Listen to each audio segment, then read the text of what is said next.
இனிமையான நண்பர்களே, அன்புள்ளம் கொண்ட சொந்தங்களே, அனைவருக்கும் வணக்கம். வர இருக்கின்ற 2026 ஆண்டு சட்டமன்ற தேர்தலில் அதிமுக ஒரு மெகா கூட்டணியை அமைத்து பாரதிய ஜனதா கட்சி கூட்டணியோடு சேர்ந்து மிகப்பெரிய வெற்றியை பெற்று மீண்டும் ஆட்சியை அமைக்கும் என்று எடப்பாடி பழனிசாமி சொல்லிக் கொண்டிருக்கிறார். திமுகவை பொறுத்தவரை கூட்டணி வலிமையாக இருக்கிறது. இந்த கூட்டணி வலிமையை பயன்படுத்தி பொங்கலில் மக்களுக்கு பரிசுகளை கொடுத்து அதன் மூலம் திமுக வெற்றி பெற முடியும். அதே நேரத்தில் திமுகவுடைய எதிர்ப்பு ஓட்டுக்களை முழுவதும் அறுவடை செய்ய அதிமுக தயாராக இல்லை.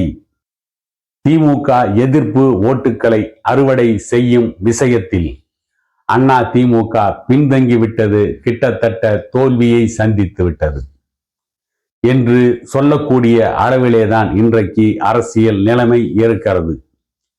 நடிகர் விஜய் அதிமுக கூட்டணிக்கு வரவில்லை என்றால் திமுக எதிர்ப்பு ஓட்டுக்களை நடிகர் விஜய் பிரிப்பார். ஏற்கனவே நடிகர் சீமான் பிரிக்கிறார். திமுக எதிர்ப்பு ஓட்டுக்களை இவர்களெல்லாம் பிரிக்கின்ற பொழுது இன்னும் பாட்டாளி மக்கள் கட்சியின் நிறுவனர் மருத்துவர் ஐயா அவர்கள் யாருடன் கூட்டணி என்பதை அறிவிக்கவில்லை. அவர் கூட்டணி யாரோடு என்பதை அறிவித்ததற்கு பிறகு அரசியல் களம் வேறு மாதிரியாக மாறுவதற்கு நிறைய வாய்ப்புகள் இருக்கிறது. அதே நேரத்தில் அன்புமணி அவர்கள் எப்படியும் பாரதிய ஜனதா கட்சி கூட்டணியை தாண்டி வெளியே போக முடியாது என்று பாரதிய ஜனதா கட்சியும் அதிமுகவும் நினைப்பதாகவும் செய்திகள் வந்து கொண்டிருக்கிறது. எது எப்படி இருந்தாலும் தமிழகத்தில் மீண்டும் பாரதிய ஜனதா கட்சி அதிமுகவிற்கு வெற்றியை தேடி தரும் என்று எடப்பாடி பழனிசாமி நினைப்பதாகவும் ஒரு செய்தி இருக்கிறது. இதற்கு அடிப்படையான காரணங்களை பற்றி சற்று விரிவாக ஆராய வேண்டுமானால், பீகார் மாநிலத்தில் நடந்து முடிந்த தேர்தலில் நிதிஷ்குமாரும் பாரதிய ஜனதா கட்சியும் கூட்டணி அமைத்து போட்டியிட்டு மிகப்பெரிய வெற்றியை பெற்றிருக்கிறார்கள். இந்த வெற்றிக்கு பிறகு பாரதிய ஜனதா கட்சி ஒரு புதிய நம்பிக்கையோடு தெம்போடு அடுத்து வர இருக்கின்ற கேரளா, தமிழ்நாடு தேர்தல்களை சந்திப்பதற்கு தயாராகி கொண்டிருக்கிறது. பீகாரில் ஏற்பட்ட தோல்வியை பற்றி இந்தியா கூட்டணி, ராகுல் காந்தி அவர்களோடு இருக்கின்ற கூட்டணி கட்சிகள் இன்னும் ஒரு 6 மாதத்திற்கு பீகாரில் ஏற்பட்ட தோல்வியை பற்றி ஆய்வு செய்து கொண்டே இருப்பார்கள். அடுத்த கட்ட நடவடிக்கை பற்றி யோசிக்க மாட்டார்கள். ஏற்கனவே பாரதிய ஜனதா கட்சிக்கு அகண்ட பாரத கனவு இருக்கிறது. மத்தியிலும் சரி, மாநிலத்தில் இருக்கின்ற அத்தனை மாநிலங்களிலும் பாரதிய ஜனதா கட்சி அல்லது அவருடைய கூட்டணி கட்சிகள் தான் ஆள வேண்டும், வேறு எந்த கட்சிகளும் இருக்கக்கூடாது என்ற ஒரு திட்டத்தோடு பாரதிய ஜனதா கட்சி செயல்பட்டு கொண்டிருக்கிறது. அதற்கு ஏற்றார் போல இப்பொழுதே ஒரு 7-8 மாநிலங்கள் தான் எதிர்கட்சிகளின் கையில், மாநில கட்சிகளின் கையில் இருக்கிறது. பாரதிய ஜனதா கட்சி மாநிலத்தில் ஆட்சியை பிடிக்க முடியாமல் இருப்பதற்கு பெரும் காரணமாக, பெரும் முட்டுக்கட்டையாக இருப்பது இந்த மாநில கட்சிகள் தான். தமிழகத்தில் திமுக, ஆந்திராவில் தெலுங்கு தேசம், இப்படி ஒவ்வொரு மாநிலத்திலும் ஒவ்வொரு மாநில கட்சிகள் வலுவாக இருக்கிறது. கர்நாடகாவை பொறுத்தவரை காங்கிரஸ் ஆட்சியில் இருந்தாலும் கூட பாரதிய ஜனதா எப்பொழுதும் கர்நாடகாவின் மீது கண் வைத்துக் கொண்டே இருக்கும். இதற்கு உதாரணமாக, எந்த ஒரு மாநிலத்தில் தேர்தல் நடப்பதாக இருந்தாலும் 6 மாதத்திற்கு முன்பே அந்த மாநிலத்திற்கு பிரதமர் நரேந்திர மோடி சுற்றுப்பயணம் கிளம்பி விடுவார். அதற்கேற்றாற்போல் கோவைக்கு நரேந்திர மோடி அவர்கள் சுற்றுப்பயணம் வருகிறார். அதற்கு அடுத்து அந்த மாநிலத்தில் தன்னுடைய பார்வையை வேகமாக பதிப்பார் உள்துறை அமைச்சர் அமித்ஷா. அந்த மாநிலத்தில் அவர்களுக்கு ஆதரவு கொடுக்கக்கூடிய கட்சிகள் எது, அவர்களை எதிர்க்கின்ற கட்சிகள் எது, அந்த எதிர்க்கின்ற கட்சிகளை தனக்கு ஆதரவாக எப்படி மாற்றுவது, அல்லது அந்த கட்சிகளை உடைத்து எப்படி பாரதிய ஜனதா கட்சியோடு இணைப்பது, அவர்களை எதிர்ப்பவர்களை எப்படி வலிமை இல்லாமல் அவர்களை முடக்குவது என்பதை பற்றி தீவிரமாக சிந்தித்து அமித்ஷா செயலாற்ற ஆரம்பித்து விடுவார். கிட்டத்தட்ட சாணக்கியன் சொன்னதை போல சாம பேத தான தண்டம் என்கின்ற அனைத்து வழிகளிலும் பாரதிய ஜனதா கட்சி தேர்தல் நடப்பதற்கு 6 மாதங்களுக்கு முன்பே அந்த மாநிலங்களை குறிவைத்து செயல்பட ஆரம்பித்து விடுவார்கள். ஏற்கனவே திரிபுராவில் வலிமையாக இடதுசாரிகள் ஆட்சி நடந்து கொண்டிருந்தது.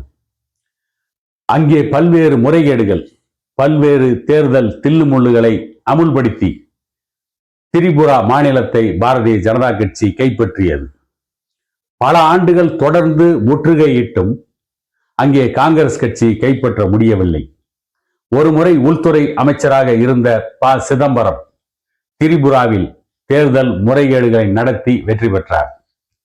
ப. சிதம்பரம் கையாண்ட அந்த நடைமுறையை இன்றைக்கு அமித்ஷா இந்தியாவில் இருக்கின்ற அனைத்து மாநிலங்களுக்கும் அதை பரப்பி அதன் மூலம் வெற்றியை பெறுவது என்று ஒரு தீர்மானத்தோடு அவர்கள் செயல்பட்டு கொண்டிருக்கிறார்கள். இப்பொழுது அமித்ஷாவுடைய கண்கள், அமித்ஷாவுடைய பார்வை கேரளா மற்றும் தமிழ்நாட்டை நோக்கி மட்டுமே இருக்கிறது. உள்துறை என்கின்ற முக்கியமான இலாக்கா அவரிடம் இருந்தாலும் கூட அந்த உள்துறையை விட மத்தியிலே இருக்கின்ற ஆட்சி அதிகாரத்தை பயன்படுத்தி எப்படி இந்தியாவின் அனைத்து மாநிலங்களிலும் பாரதிய ஜனதா கட்சி அல்லது அவர்கள் கூட்டணியை வெற்றி பெற வைக்க வேண்டும் என்று தீவிரமாக திட்டமிட்டு செயலாற்றி கொண்டிருக்கிறார்கள். ஆனால் இன்றைக்கு தமிழகத்தை ஆள்கின்ற திமுக அரசு அதை உணர்ந்திருக்கிறதா என்று கேட்டால் இல்லை. எப்படியும் தேர்தல் நேரத்தில் இலவசங்களை கொடுக்கலாம், பணத்தை கொடுக்கலாம், ஓட்டுக்களை பெறலாம், கூட்டணி வலிமையாக இருக்கிறது என்று சொல்லிக் கொள்ளலாம். அந்த கூட்டணியை பயன்படுத்தி தேர்தலிலே வெற்றி பெற்று விடலாம். இலவசங்கள் தமக்கு வெற்றியை தேடி தரும்.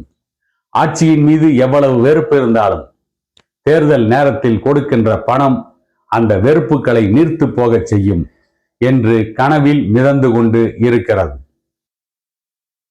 ஆனால் அதையும் தாண்டி திமுகவை வலிமை இழக்கச் செய்து தேர்தல் நெருங்க திமுகவில் தேர்தல் வியூகங்களை வகுத்து சிறப்பாக செயலாற்றுகின்ற 2-3 அமைச்சர்கள் மீது அமலாக்கத்துறை நடவடிக்கை ஏவினால் அவர்கள் அடக்கி வாசிப்பார்கள். அவர்கள் தன்னை காப்பாற்றிக் கொள்வதற்கு முயற்சி செய்வார்கள். அதை பயன்படுத்தி கொண்டு திமுகவுடைய வெற்றி வாய்ப்பை தடுத்து நிறுத்தலாம் என்ற எண்ணத்திலும் பாரதிய ஜனதா கட்சி இருக்கிறது. அதற்கு ஏற்றாற்போல் திமுக ஆட்சி ஏற்கனவே நடந்த 2021ஆம் ஆண்டு சட்டமன்ற தேர்தலில் அவர்கள் கொடுத்த பல்வேறு வாக்குறுதிகளை இன்று வரை நிறைவேற்றாமல் காற்றிலே பறக்க விட்டிருக்கிறார்கள். அவர்கள் கொடுத்த அந்த வாக்குறுதிகளை, குறிப்பாக குடும்ப தலைவிகளுக்கு மாதம் 1000 ரூபாய் உதவித்தொகை என்கின்ற அந்த திட்டத்தை இன்னும் லட்சக்கணக்கான குடும்ப தலைவிகளுக்கு கொடுக்காமல் இருக்கிறார்கள். அந்த திட்டத்தை நிறைவேற்றியே ஆக வேண்டும்.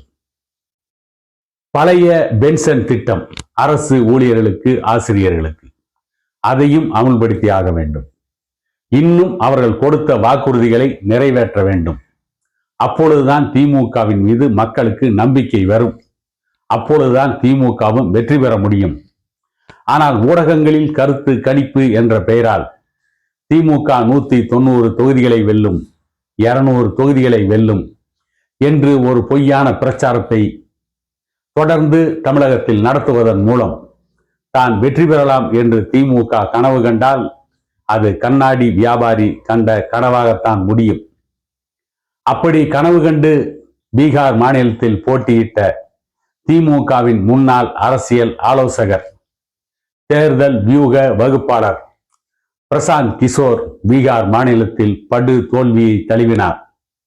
அப்படி ஒரு தோல்வியும் திமுகவிற்கு கிடைப்பதற்கு வாய்ப்புகள் ஏராளமாக இருக்கிறது. ஆனால் எடப்பாடி பழனிசாமியை பொறுத்தவரை பாரதிய ஜனதா கட்சியோடு கூட்டணி என்பதே அவர்களும் அவருடைய சகாக்களும் அவர்களை காப்பாற்றிக் கொள்வதற்கான நடவடிக்கையாகத்தான் இருக்கிறதே தவிர தேர்தலில் வெற்றி பெறுவதற்கான ஒரு வியூகமாக அது இல்லை. ஏற்கனவே ஆட்சி அதிகாரத்தில் இருந்த எடப்பாடி பழனிசாமி மற்றும் அவருடைய அமைச்சரவை சகாக்கள் மீது நிறைய வழக்குகள் இருக்கிறது. எப்பொழுது வேண்டுமானாலும் மத்தியிலே ஆள்கின்ற பாரதிய ஜனதா கட்சி அரசு அந்த வழக்குகளை தூசி தட்டலாம். அவர்களுக்கு சோதனை என்கின்ற பெயரில் அவர்களை முடக்க நினைக்கலாம். அவர்களை முடக்குவதன் மூலம் தமிழகத்திலே அதிமுகவை பாரதிய ஜனதா கட்சிக்கு ஆதரவாக வைத்துக்கொண்டு முழுக்க முழுக்க பாரதிய ஜனதா கட்சி ஆதிக்கம் செலுத்தலாம். ஒருவேளை அதிமுக ஆட்சிக்கே வந்தாலும் கூட எடப்பாடி பழனிசாமி அவர்கள் பொம்மை முதலமைச்சராகத்தான் இருக்க முடியும். அந்த நிலைமைக்கு அவரை ஆளாக்கி விடலாம் என்று பாரதிய ஜனதா கட்சி நினைக்கிறது. எடப்பாடி பழனிசாமி அவர்கள் தொடர்ந்து நாங்கள் வலிமையான கூட்டணியை அமைப்போம், இன்னும் பல கட்சிகள் எங்கள் கூட்டணிக்கு வர இருக்கிறது என்று சொல்லிக் கொண்டு இருக்கிறாரே தவிர எந்த கட்சியோடும் அவர் கூட்டணி பேச்சுவார்த்தை நடத்தியதாக எந்த செய்திகளும் வெளியாகவில்லை. எந்த கட்சியின் பிரதிநிதிகளோடும் எடப்பாடி பழனிசாமி அவர்கள் அமைக்கின்ற பிரதிநிதிகள் பேச்சுவார்த்தை நடத்தியதாகவும், எங்கே பேசினார்கள் என்றும், அதிலே என்ன பேசப்பட்டது என்றும் எந்த ஒரு தகவலும் இன்று வரை இல்லை. கிட்டத்தட்ட தேர்தல் வருவதற்கு இன்னும் 6 மாதங்கள் தான் இருக்கிறது. ஆனால் அந்த தேர்தலை நோக்கி தமிழ்நாட்டிலே பாரதிய ஜனதா கட்சி பீகாரில் பெற்ற வெற்றியை அடிப்படையாக வைத்து அந்த வெற்றியில் என்னென்ன வேலைகளை செய்தார்கள், என்னென்ன தந்திரங்களை கையாண்டார்கள், என்னென்ன அதிகார துஷ்பிரயோகங்களை செய்தார்கள், மத்தியிலே இருக்கின்ற ஆட்சி அதிகாரத்தை வெற்றி பெறுவதற்கு எப்படி பயன்படுத்தினார்கள் என்பதையெல்லாம் கையிலே வைத்துக் கொண்டு தமிழகத்திலும் கால் பதிக்க வேண்டும், கேரளாவிலும் கால் பதிக்க வேண்டும். 2029ஆம் ஆண்டு நாடாளுமன்ற தேர்தலில் இந்த 2 மாநிலங்களிலிருந்து பெருவாரியான நாடாளுமன்ற உறுப்பினர்களை பெற வேண்டும். அதற்கு அடித்தளமாக இந்த 2026ஆம் ஆண்டு சட்டமன்ற தேர்தலை கேரளாவிலும் தமிழ்நாட்டிலும் பயன்படுத்திக் கொள்ள வேண்டும் என்று ஒரு மிகப்பெரிய திட்டத்தோடு பாரதிய ஜனதா கட்சி களமிறங்கி இருக்கிறது.